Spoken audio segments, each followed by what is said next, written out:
Most people live their lives waiting for the right time, the right sign, the right level of confidence to begin.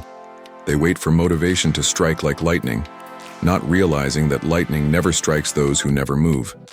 The 1% live by a different law. They understand what Bob Proctor meant when he said, "Don't let your present results control your thinking. Let your thinking control your results."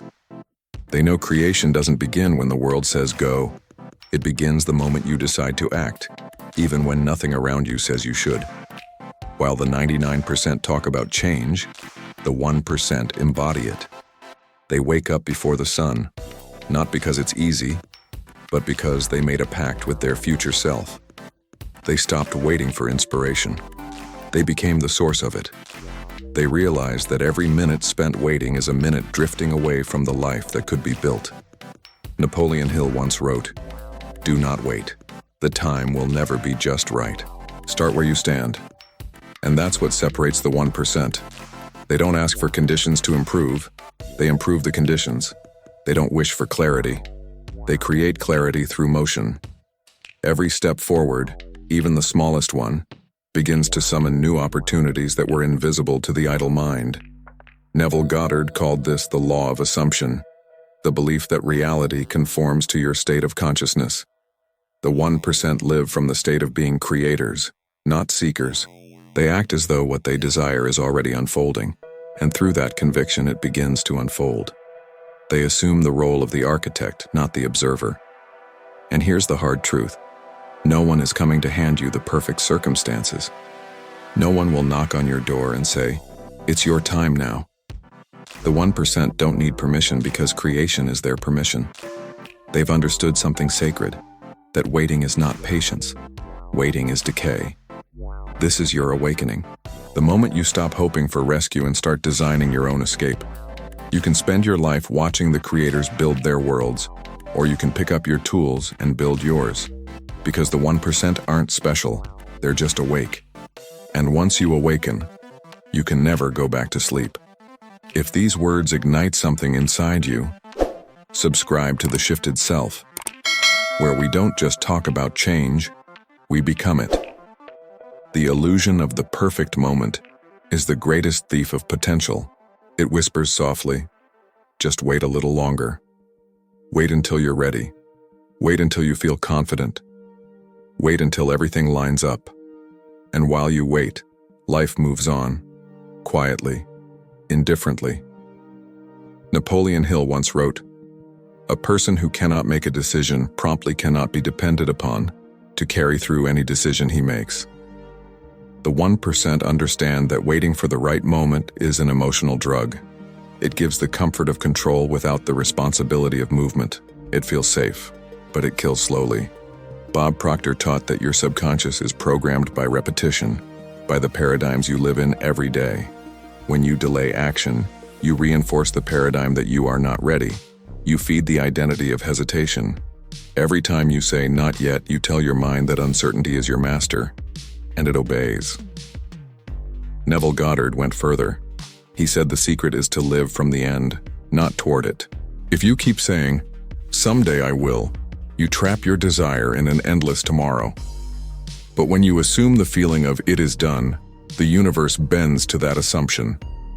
Time rearranges itself around the creator's conviction. The 1% don't have more time, they have more decision. They understand that perfection is an illusion built by fear.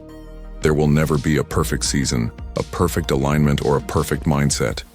The only real moment is now, raw, imperfect, unprepared. Look closely at your life.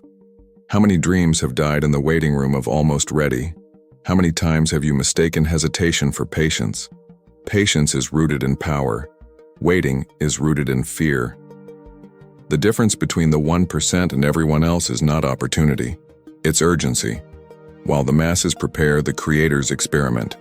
While the masses plan endlessly, the creators move, learn, and adjust. They are not controlled by conditions, they create them.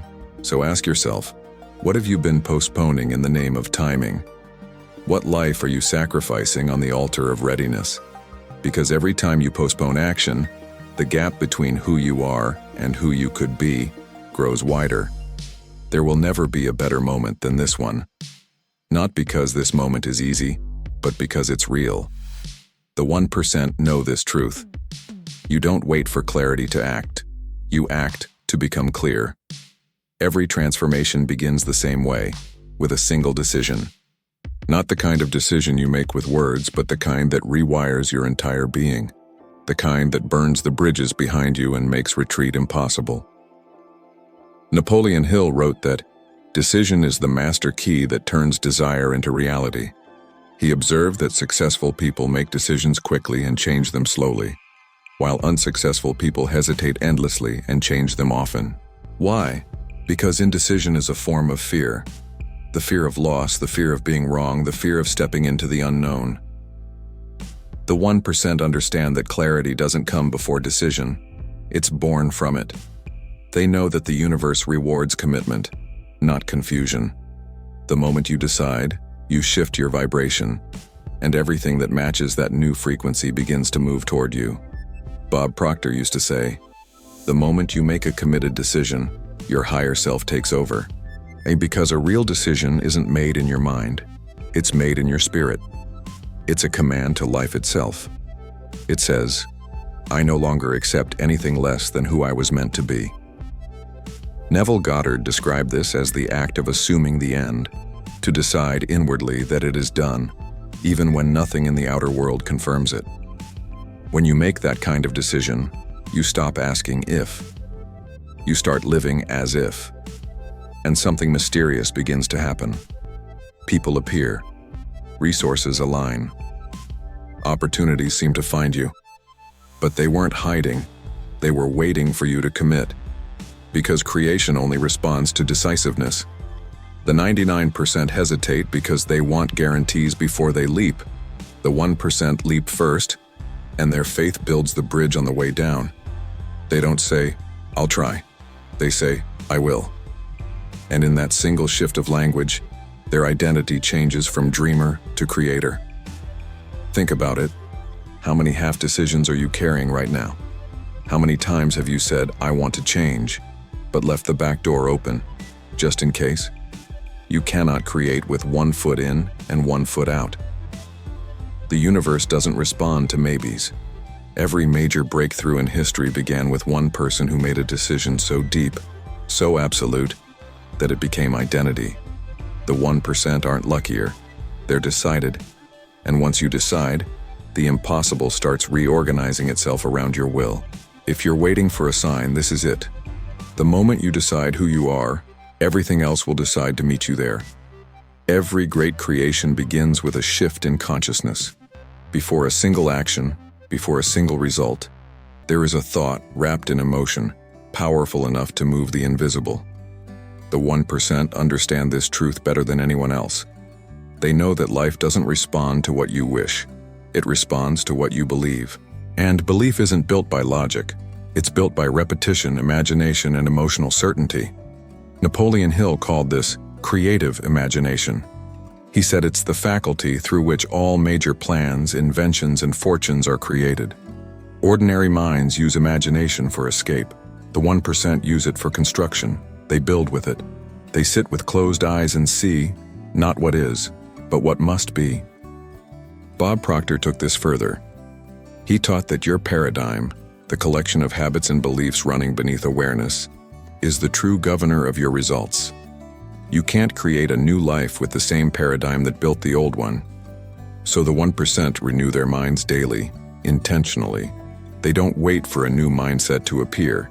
They install it. They feed their consciousness with images of the life they are building. They repeat new affirmations until the subconscious accepts them as law. They move through the day as if they were already living inside their creation. Neville Goddard called this living from the end. He said, "Assume the feeling of the wish fulfilled and watch the world reshape itself around you." It's not about pretending. It's about entering the emotional frequency of your vision, now. The 1% do not visualize to escape reality. They visualize to command it. Here lies the real secret of creation. You do not get what you want. You get what you are. And what you are is the sum of the thoughts you permit and the feelings you sustain. So look closely at your inner world. What are you rehearsing there? Fear, delay, doubt? Then that is what you'll continue to create. Because creation begins in consciousness long before it becomes tangible. The masses wait for proof before believing. The 1% believe until proof arrives. And that difference, that invisible line between reaction and assumption, is where destiny is written. If you want to live as a creator, you must think as one. Every day, discipline your imagination. See yourself acting, succeeding, and persisting, not someday, but now. Because the mind is a workshop, and the material you give it today will become the world you live in tomorrow. Discipline is the bridge between your inner world and the outer one. It is the force that turns invisible thoughts into visible reality. Without discipline, imagination is just fantasy, a flame that flickers for a moment and disappears. But when the 1% marry imagination with discipline, that flame becomes a fire that shapes their destiny. Napoleon Hill wrote that persistence is to the character of man what carbon is to steel. It's what gives you strength under pressure, consistency under chaos. The 1% understand that results aren't built by intensity, they're built by consistency. Anyone can be inspired for a day. Few can show up for a decade. Bob Proctor said, "Repetition is the mother of all learning." Your subconscious mind doesn't respond to force. It responds to frequency. Whatever you do, think, or feel repeatedly becomes law to your inner world. That's why the 1% live with structure. They schedule their vision into their day. They train their focus like a muscle. They choose actions that align with who they've decided to become, not with how they feel in the moment. Because the truth is, you will not always feel like doing the work. There will be mornings when your motivation has vanished, when your body resists and your mind negotiates. But discipline doesn't ask for feelings. It asks for loyalty. It asks, will you honor the promise you made to your future self even when it hurts? Neville Goddard said the hardest part of creation is not imagining. It's maintaining the state of the wish fulfilled. That's discipline in its purest form. To hold the vibration of what you desire, even when the world offers no proof. To keep walking as if it's already done. To move from conviction, not convenience. The 1% build their lives on disciplined repetition of creation. They repeat success until it becomes identity. And once identity changes, results follow automatically. They don't need to force action anymore. It becomes who they are. True discipline is not about control. It's about liberation.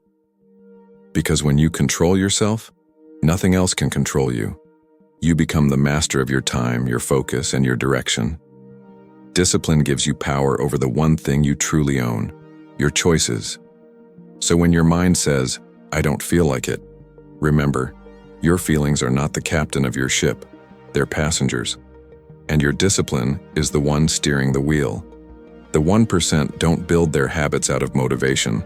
They build motivation out of habit.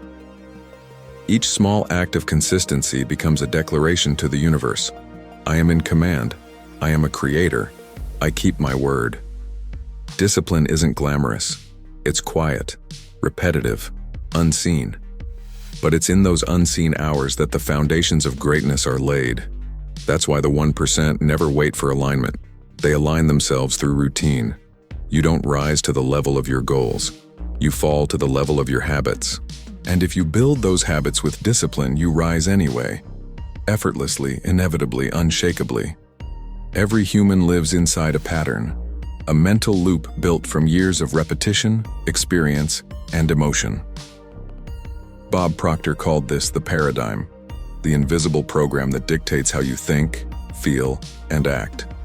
It's why people who desperately want change often recreate the same reality again and again. They don't live according to what they want. They live according to what's familiar. The paradigm is powerful because it's silent.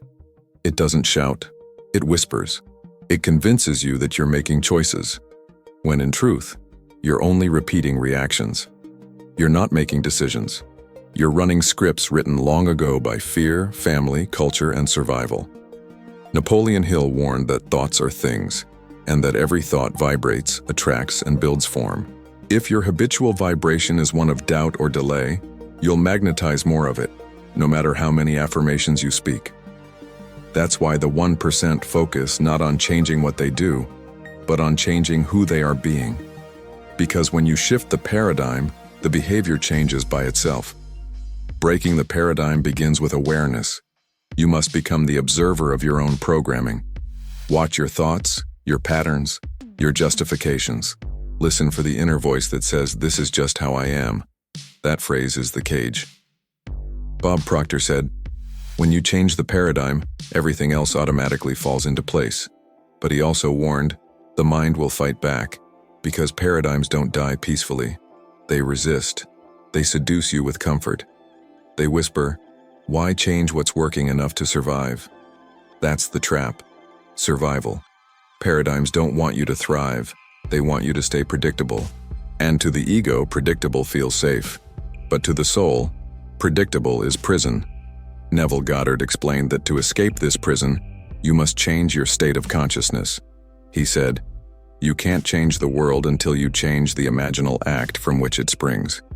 You cannot create new results with the same inner assumptions. You must assume a new identity, a new vibration, and live from it before any evidence appears." The 1% understand that breaking the paradigm isn't a one-time revolution. It's a daily rebellion. Each time they act differently from the old pattern, the chains weaken. Each time they refuse to shrink back into fear, a new neural path is carved. Each time they say no to the old self, they say yes to evolution. It will feel uncomfortable. Your mind will crave the old rhythm, the old pain, the old excuses, not because they're right, but because they're familiar. And familiarity feels like safety when you've never known freedom. But if you stay long enough in discomfort, something magical happens. The unfamiliar becomes familiar. The new state becomes home. And the old pattern dies, not with a fight, but with silence. This is the work the 1% do every single day. They observe, they interrupt, they replace, they persist, until the paradigm bends.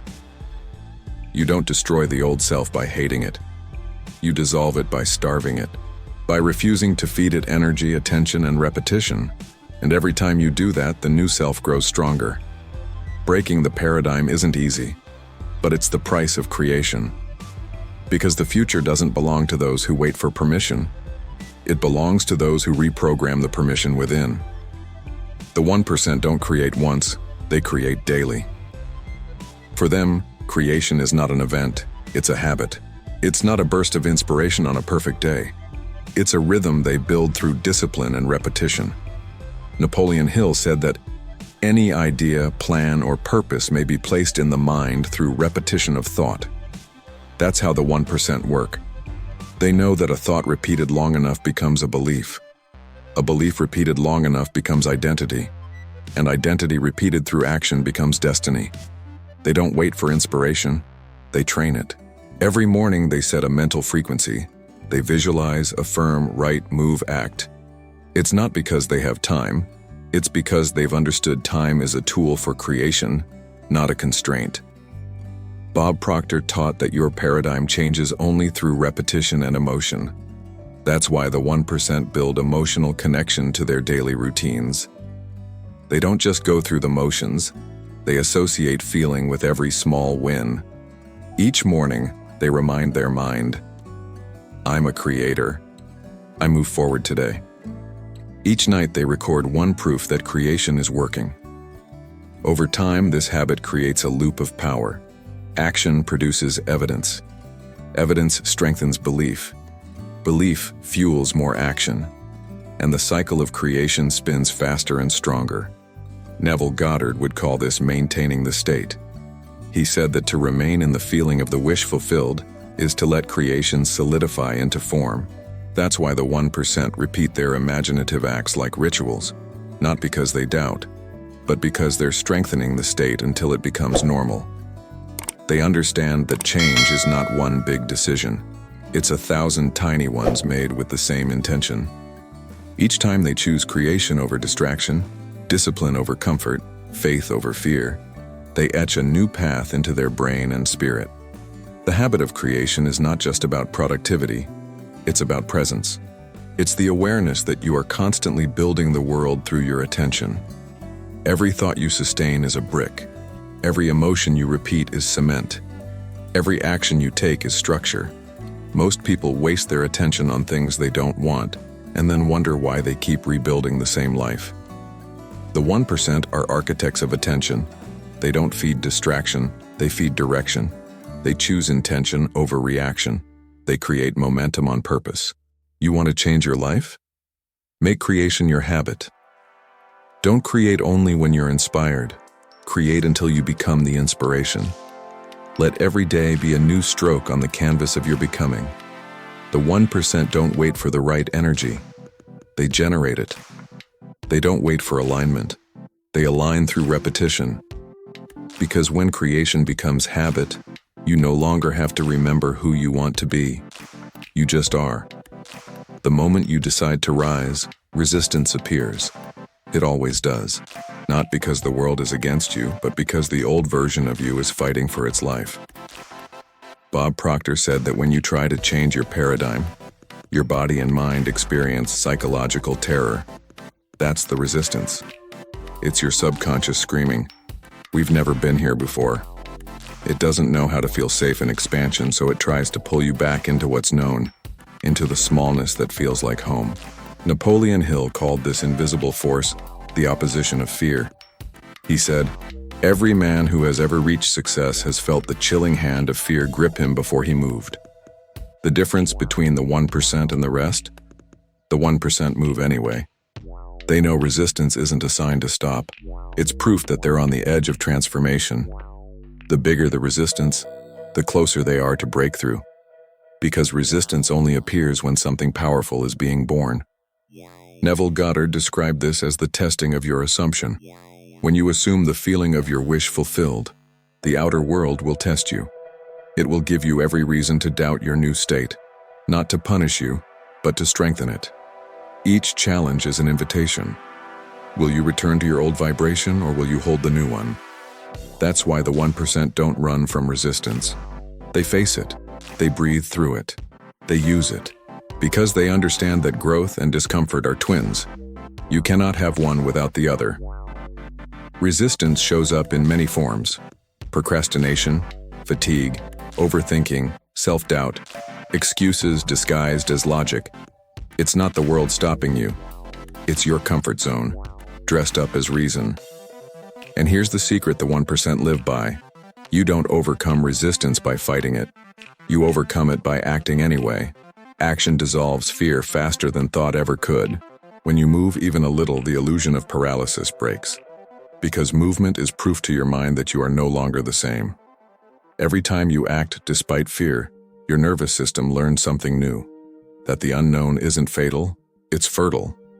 That discomfort isn't danger, and it's data. It's feedback telling you that new neural pathways are forming, that your spirit is expanding. The 1% transform resistance into ritual.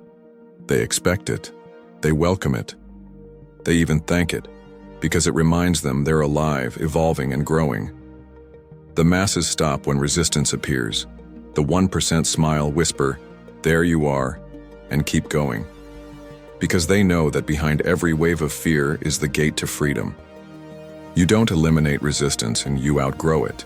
You learn to move through it until what used to scare you becomes normal.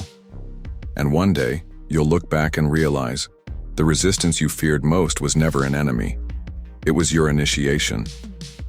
There is a line you must cross, the invisible edge between who you were and who you're becoming. It's not marked by signs or applause. You'll know it only by the feeling, that trembling mix of fear and excitement, like standing at the edge of a cliff with the wind calling your name. That is the edge of growth. Bob Proctor called this the terror barrier, the moment your mind tells you to stop, retreat, and stay safe. It's the exact moment your old paradigm panics because it senses its own death. And yet if you push through even once, you realize that on the other side of that fear is freedom, not destruction. Fear isn't a wall. It's a door, disguised as one. Napoleon Hill wrote that faith is the eternal elixir that gives life, power, and action to the impulse of thought. Faith is not blind hope. It's vision under pressure. It's choosing to step forward when logic screams no. It's the audacity to act without evidence, trusting that evidence will follow your act. The 1% live on that edge, every single day. They've learned that comfort is the slowest form of death, that security is often the prettiest cage, and that growth is not a destination. It's a permanent tension between expansion and resistance. They don't seek balance, they seek stretch, because they know the human spirit doesn't evolve in comfort, it evolves in challenge. Every breakthrough they've ever had came from staying longer than fear expected them to. Neville Goddard taught that your assumption, if persisted in, will harden into fact. But persistence happens on the edge, where nothing is certain and everything is possible. To persist when there's no proof is to forge power beyond measure. That's why the 1% keep walking when others pause, because they've learned that the unknown is the birthplace of miracles. Look at nature.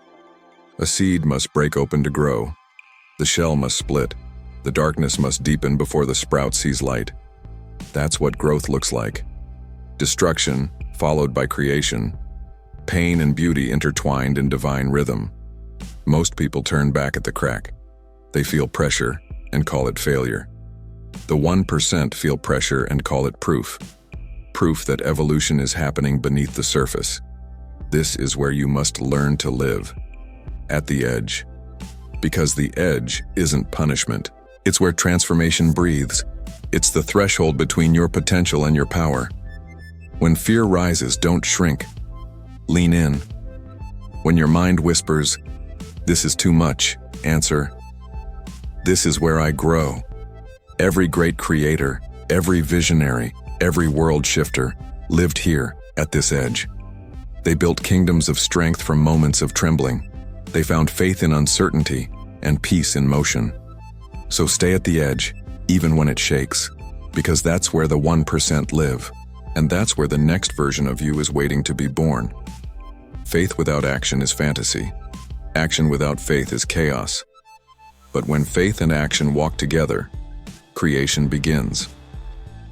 Napoleon Hill wrote that faith is the eternal elixir which gives life, power, and action to the impulse of thought. He didn't say faith gives you comfort, he said it gives you movement. Because faith that stays still dies young. Real faith demands evidence, not from the world, but from you. The 1% don't wait for signs from the sky. They act as if the sign already came. They know that belief only becomes real through behavior. It's not what you think about that shapes you, it's what you act on. Bob Proctor used to say, "Don't wait until you feel like it. Feelings follow actions, not the other way around." The 1% understand that motion creates emotion. They know that waiting to feel ready is the same as surrendering to fear in disguise. So they act, not recklessly, but faithfully. Faithful action is different from forced action. Forced action comes from fear, from the need to control. Faithful action flows from conviction, from inner knowing. It's not about doing more, it's about doing what aligns. When your heart and hand move together, the universe moves with you. Neville Goddard called this living from the end. He said that you must act as though your wish were already fulfilled. That means showing up today as the person who already achieved it. Speak like them, think like them, behave like them. Because when your actions match your assumption, creation has no choice but to manifest. The 1% live by this rhythm. They move first, and the path appears. They invest before they're sure. They speak before they're heard. They build before they're believed. That's not arrogance. It's alignment. Every great creator knows, faith is not about waiting for the outcome, it's about becoming the outcome in advance. Faith is not believing you'll win someday. It's behaving like a winner before the world sees it. That's the paradox of creation. The world responds not to your wishes, but to your identity. So what does faithful action look like? It's showing up when no one's watching. It's working when it's uncomfortable. It's holding the vision when the results are invisible. It's doing the small things right. especially when they seem to make no difference. Every act of faith is a vote for your future. Every disciplined choice is a whisper to the universe saying, "I'm serious." And the universe listens to seriousness, not words, but energy, integrity, repetition. The 1% don't separate spiritual law from practical effort. They merge them. They pray through action. They visualize through movement. They manifest through work. They've learned that miracles don't replace motion. They respond to it.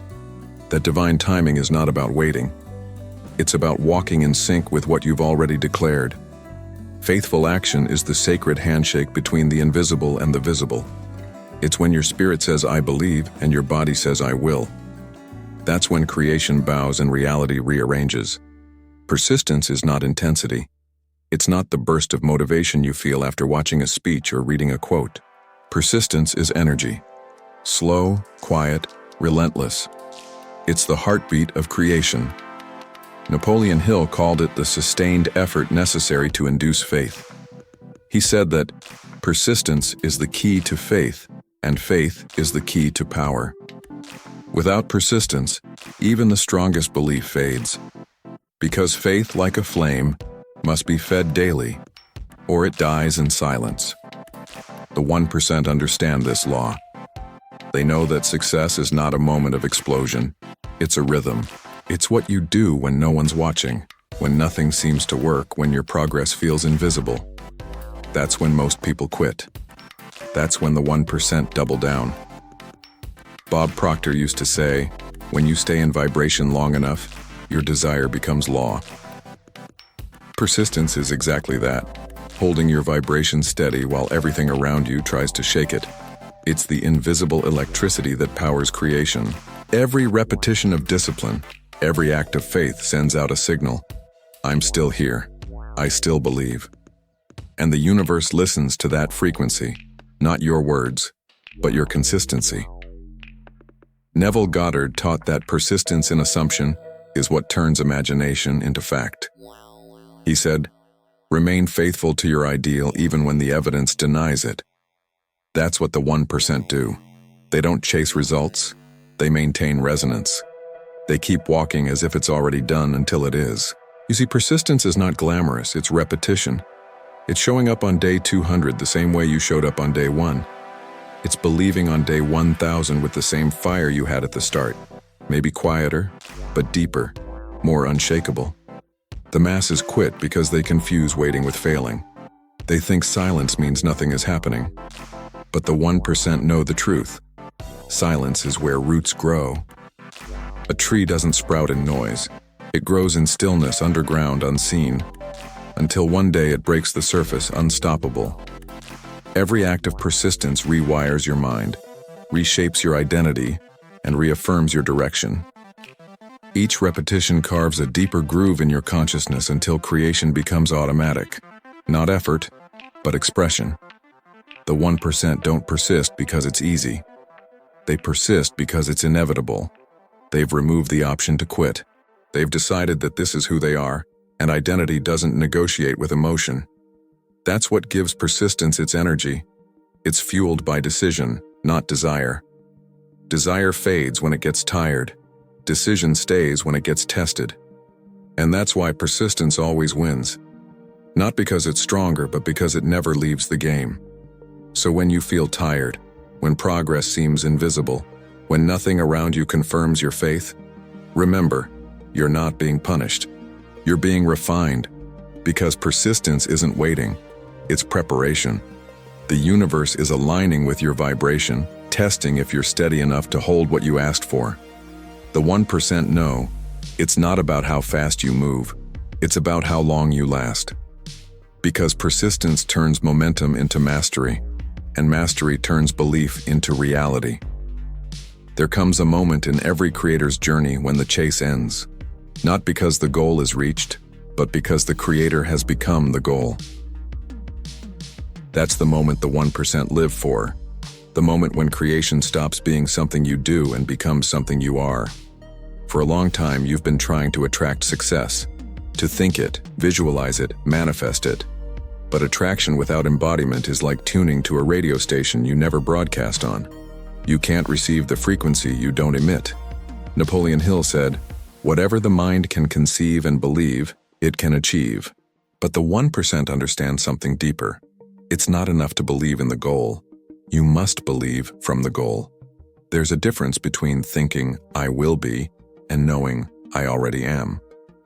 The moment you shift that inner sentence, everything outside begins to rearrange. Bob Proctor used to teach that vibration is the key to life. He said, "You attract what you are, not what you want." And that's the essence of becoming the frequency. You stop asking life to give you what you desire and start becoming the energy that naturally produces it. You want peace? Practice calm in chaos. You want abundance? Speak and act as one who already has enough. You want love? Express it first. In your tone, your patience, your presence. Because creation doesn't respond to requests. It responds to resonance. Neville Goddard taught that everything in your outer world is nothing more than a reflection of your inner state.